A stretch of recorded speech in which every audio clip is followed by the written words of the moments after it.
নাচ গান হলো তো বাইরে, শখ মেটেনি তোমার? চলো বাইরে চলো। আরে স্যার, আমি তো আপনাকে ডাকতে এসেছি, খাবেন না? চলুন। আর ম্যাডাম আপনি চলে আসেন। আরে দাঁড়াচ্ছেন কেন? চলুন চলুন। শালিনী, আমি তোমাকে কতটা ভালোবাসি সেটা আমি জানি, কিন্তু এই মুহূর্তে ফুলকিকে ছাড়া আমার পক্ষে সম্ভব না।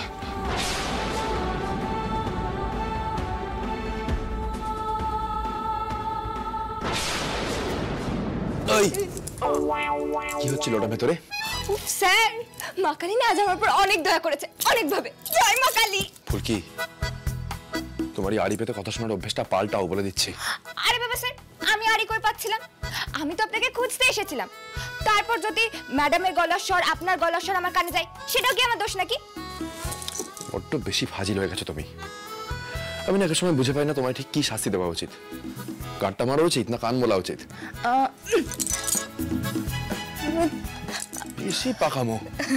চলো।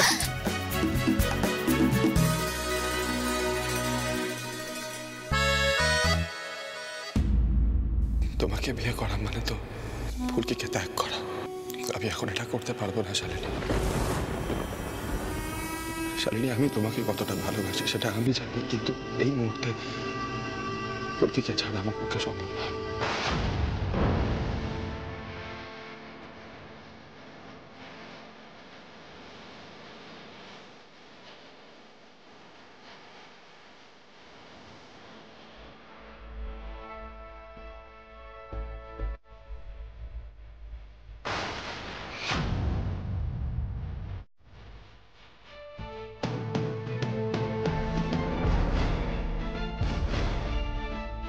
এই সরি সরি সরি, কি হয়েছে?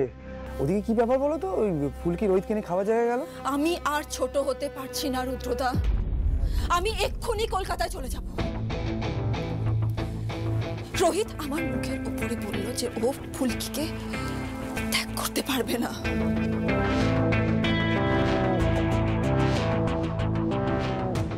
এতটা অপমানিত আমি কোনোদিনও ফিল করি না। একটা গেও মেয়ে যার জন্য প্রত্যেকটা মানুষ অতিষ্ঠ হয়ে যাচ্ছে, সেই মেয়েটাকে ছাড়তে পারবে না বলে ও শালিনী মিত্রকে রিফিউজ করলো। ও যে আমাকে এখনো ভালোবাসে সেটা আবার অস্বীকার করলো না, কিন্তু স্ট্রেঞ্জ। আচ্ছা আচ্ছা, মানে যাকে বলে আউট অফ লাভ সেরকম কেস না, মানে এখন তোমাকে ভালো সেটাও ভালো। প্লিজ রুদ্রদা, আমি এখনই আর কি মুডে নেই। আমি কলকাতা। আরে শোনো শোনো শালিনী শালিনী শালিনী, মাথাটা ঠান্ডা করে একটু প্লিজ শোনো। দাঁড়া। এই যে রোহিত তোমাকে এখনো ভালোবাসে, সেই ভালোবাসার একটা সুযোগ তুমি নেবে না? একটা সামান্য মেয়ের কাছে, ফুলকি দাসের মতো মেয়ের কাছে তুমি হেরে যাবে? তুমি একটু, আচ্ছা তোমার যেটা ভালো মনে হয় তুমি সেটাই করবে, কলকাতায় চলে যাবে। একটু বসো, দুটো কথা বলি প্লিজ, শান্ত হও, চলো এসো।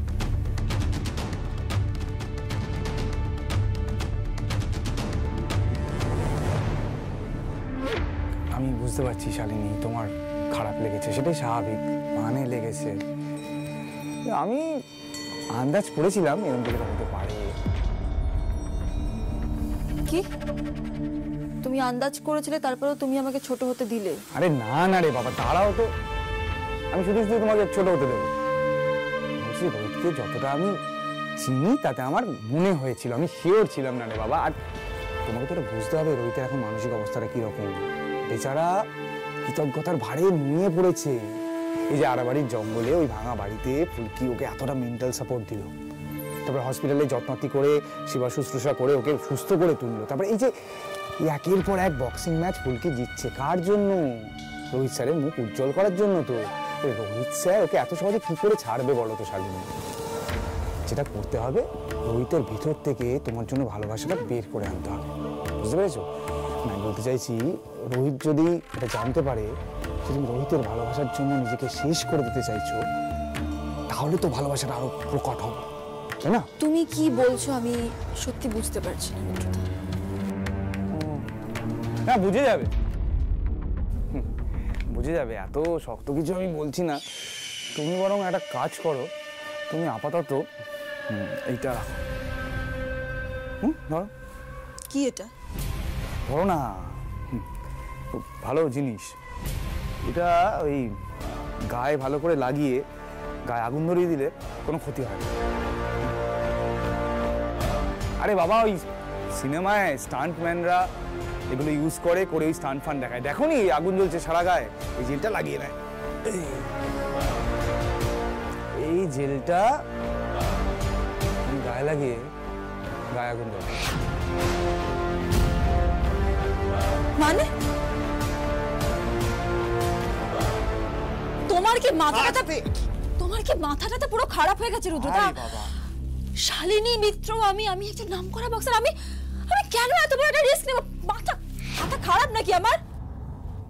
আরে বাবা, তোমাকে আমি কিছু বোঝাতেই পারি না। আমি বলছি তো কোনো রিস্ক নেই। আমি কি চাইবো তোমাকে আগুনে পুড়িয়ে মেরে দিতে? আরে কিছু হবে না, ভালো করে একটু গায়ে মাখবে, মেখে তারপরে আগুন লাগিয়ে দেবে, বেশ খানিকক্ষণ আগুন ওখানে থাকলেও কিছু হবে না। আমার কথা শুনে নাও আগে, অদ্ভুত কথা তো জিনিস বলছি। তার আগেই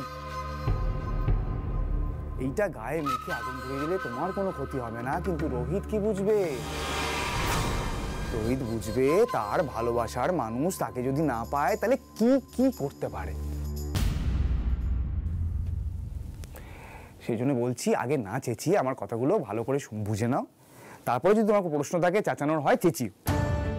এই পিকনিক থেকে বাড়িতে আগে কারা ফিরবেন? বড়রা আগে ফিরে যাবেন, কিন্তু তুমি ফিরবে না। তুমি যদি নাও ফেরো কেউ জানতে পারবে না, রোহিত সবার শেষে যাবে। তুমি সময় বুঝে গায়েটা ভালো করে মেখে আগুন ধরিয়ে সুইসাইডের একটা বাহানা করবে। রোহিত তোমাকে বাঁচাতে ছুটে আসবেই, মানে রোহিত তোমার কাছে আসছে জানলেই কাজটা করো, বুঝতে পেরেছো?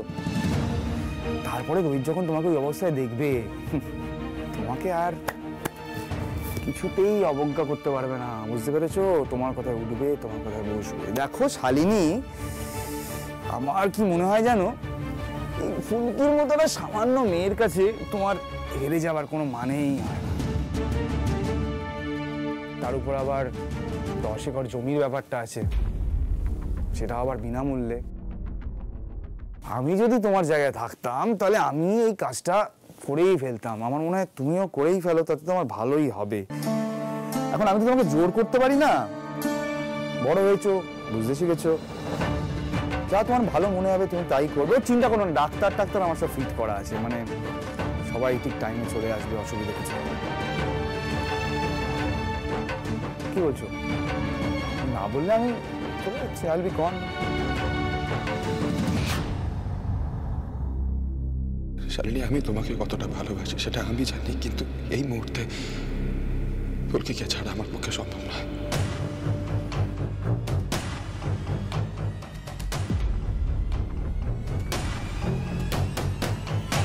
ঠান্ডাটা বেড়েছে এবার।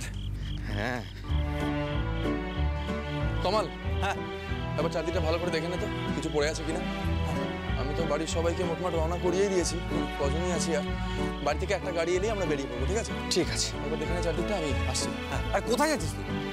কেউটাকে টাকা পয়সা দেবো না, দাঁড়া আমি আসছি এক্ষুনি। স্যার বলছি কি, শালিনী ম্যাডাম কি চলে গেছেন? আমি খেয়াল করিনি, রুদ্র সঙ্গে বেরিয়েছে নিশ্চয়ই। আসছি আমি। এই স্যার কিরকম টেনে নিয়ে গিয়ে কানে কানে এত কথা কিসের? হ্যাঁ শোনো, আমার একটা প্ল্যান আছে। ফুলকি আমাকে কথা দিয়েছিল আজকে আমার সাথে ঈশিতার ভাব করাবে। ফুলকি কিন্তু কথাটা রেখেছে। কোনো হাসি কি আছে? হ্যাঁ শোন ছোটদা ভাই, এমনি হয়নি রে। ফুলকি আজকে ভূত সেজে ঈশিতা দিকে ভয় দেখিয়েছে।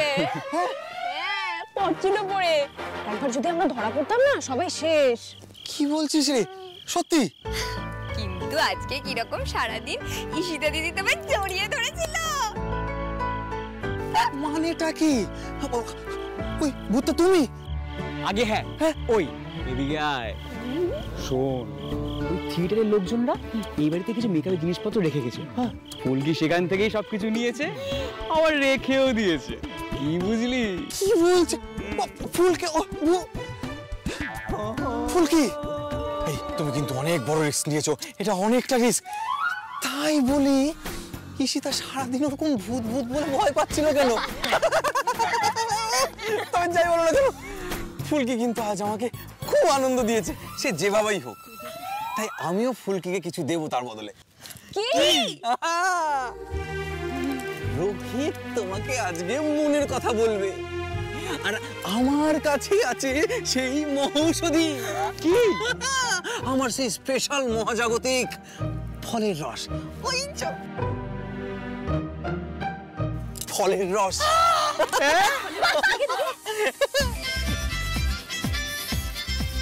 এই যে রোহিত আর ফুলকি দুজনেই খাবে। ঠিক আছে তো? এত সুন্দর একটা পিকনিক হচ্ছে, তাই এটা একটা ভালো এন্ডিং দেবো না? তমাল, হ্যাঁ।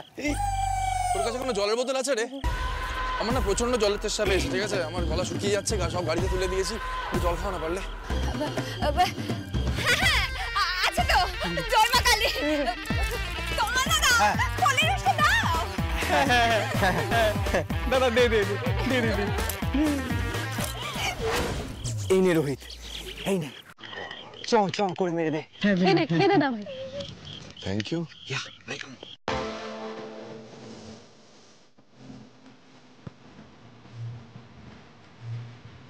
তুই এখানে এসব এনেছিস? ভাই রাগ করিস না ভাই, এত আনন্দের দিন একটা। ঈশিতা আমাকে জড়িয়ে ধরেছে, হাত ধরে সবার সামনে এসেছে।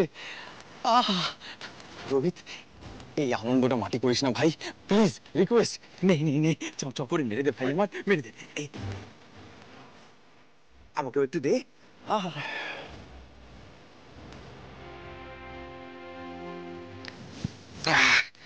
আজকে যা মজা হচ্ছে না পিকনিকে।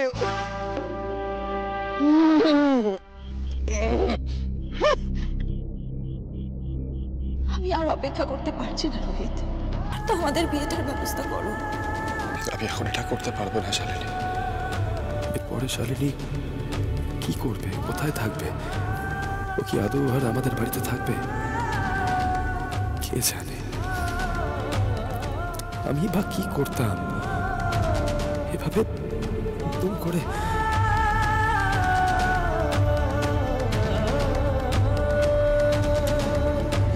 রোহিত, এই নে, মেরে দে। নে নে নে, আরে হাঁ কর না। আরে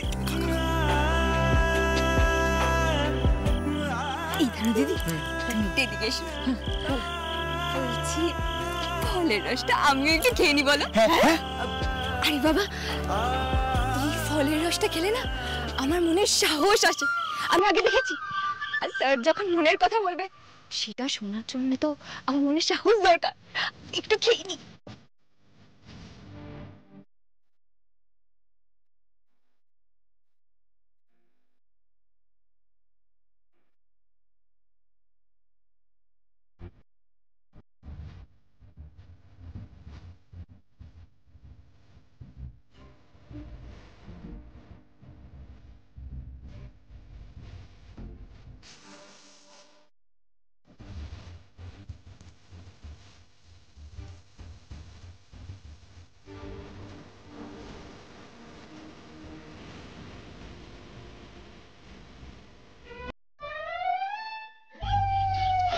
বুঝলি রোহিত, ফুলকির জন্য একটু নাচ গান হয়ে যাক।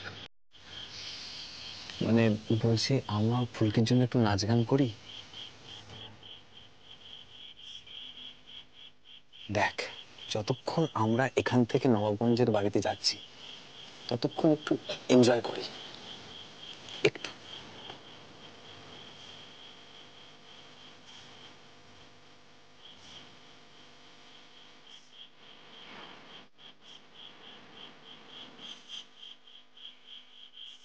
আর কথা শোনো, বেরোবার চেষ্টা করো এখান থেকে সব।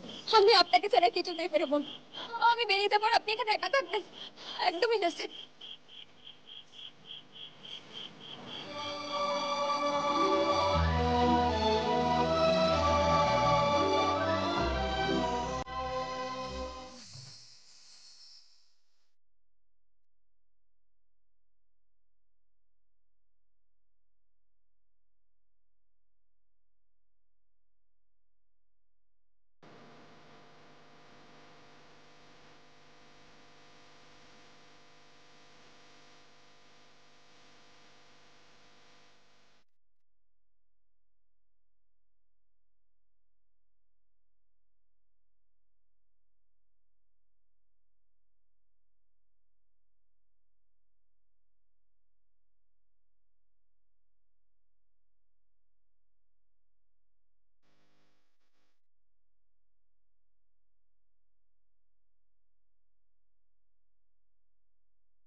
কি ভেতরে আসুন স্যার। আগুন আগুন লেগেছে ঘরের মধ্যে। আগুন? কি বলছেন কি?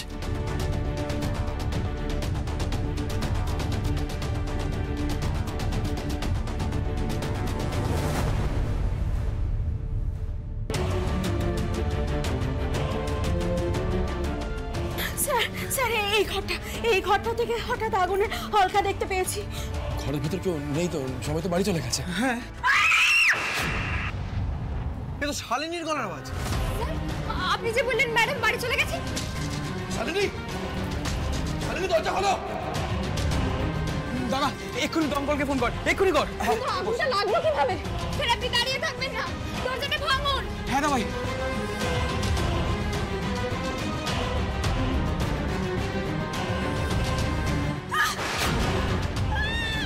শালিনী,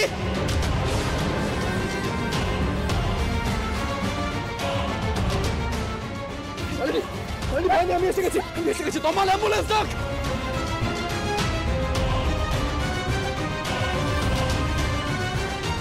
শালিনী কি করে হলো?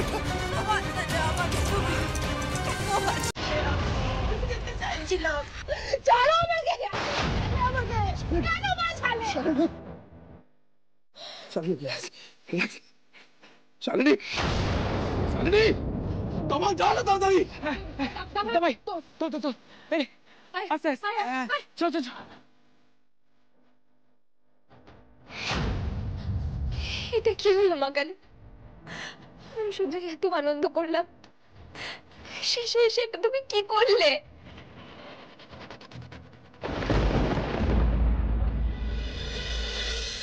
সাবধানে নিয়ে, সাবধানে নিয়ে।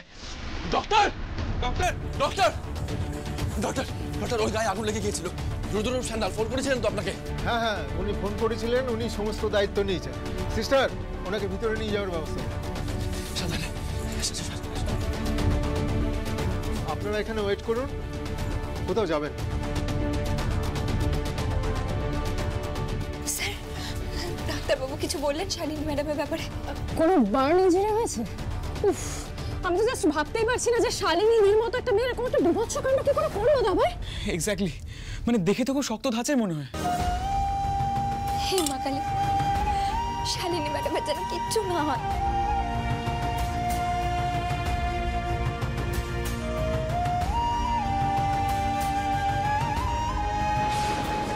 আমার ব্যবহারের জন্যই কি এটা হলো? এটা তো অ্যাক্সিডেন্ট নয়, সেটার ইঙ্গিত তো শালিনী অজ্ঞান হবার আগে দিল।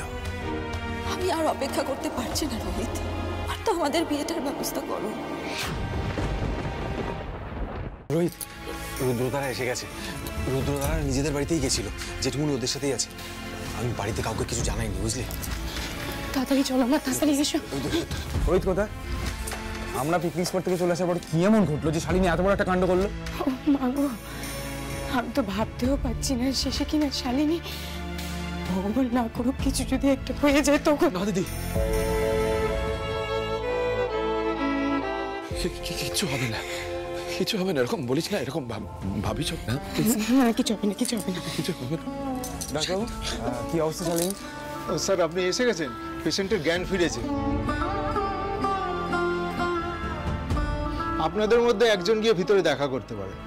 এই রোহিত, যাবি তো? তুই যা, দেখা করে। আমি এখন ওকে ফেস করতে পারবো না রুদ্র, তুই যা প্লিজ, আমি পরে যাব। মা, তুমি যেতে চাও তো? হ্যাঁ, একবার তো যাবই, তুমি আগে যাও।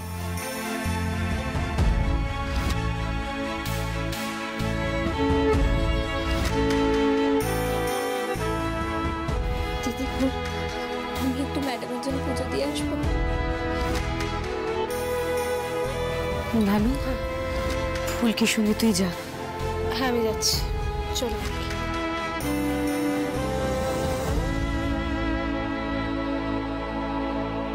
বাবু, হ্যাঁ মা, আমি না ভেতরে গেলাম, বুঝলি?